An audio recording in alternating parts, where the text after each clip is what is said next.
Yang kasusnya terus bergulir, saudara, penganiayaan seorang dokter koas di Palembang gara-gara jadwal piket tahun baru. Ya, belakangan diketahui hubungan tersangka dan majikannya tak hanya sebatas sopir, tapi punya hubungan saudara.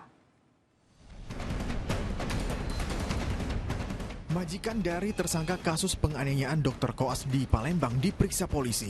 Dokter koas Lady Aurelia dan ibunya Sri Melina dicecar polisi dengan 35 pertanyaan untuk mendalami kasus penganiayaan dokter koas Muhammad Lutfi sampai babak belur. Usut punya usut, Lady Aurelia dan ibunya Sri Melina ternyata memiliki hubungan sebagai saudara dengan tersangka Fadilah alias Datu yang selama ini disebut sebagai sopir Sri Melina. Hal ini diungkapkan pengacara Lady Aurelia dan Sri Melina usai menjalani pemeriksaan. Kalau itu sih tergantung ya, karena apa? Karena pertama sopir ini bukan sekedar sopir, dia memang keluarga. Kalau dengan hubungan dengan ibunya itu bisa dianggap sebagai sepupu. Karena neneknya ibunya dengan nenek si sopir itu masih sepupuan. Sri Melina pun buka suara karena ikut terseret dalam kasus penganiayaan dokter koas ini. Orang tua dari Lady Aurelia ini meminta maaf kepada korban.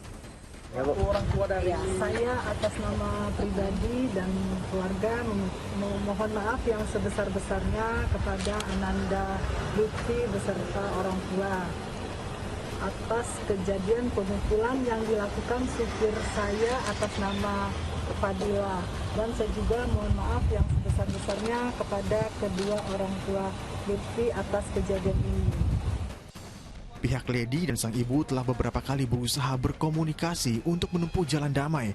Namun hingga saat ini korban tidak menanggapi. Sementara status keduanya masih sebagai saksi dalam kasus penganiayaan dokter koas yang terjadi di sebuah kafe di Palembang. Penganiayaan ini buntut jadwal piket saat malam tahun baru. Lady Aurelia diduga tidak terima dengan jadwal yang diatur oleh korban Muhammad Lutfi saat tahun baru dan berakhir dengan penganiayaan kepada korban. Muhammad Ardiansyah Putra melaporkan dari Palembang, Sumatera Selatan.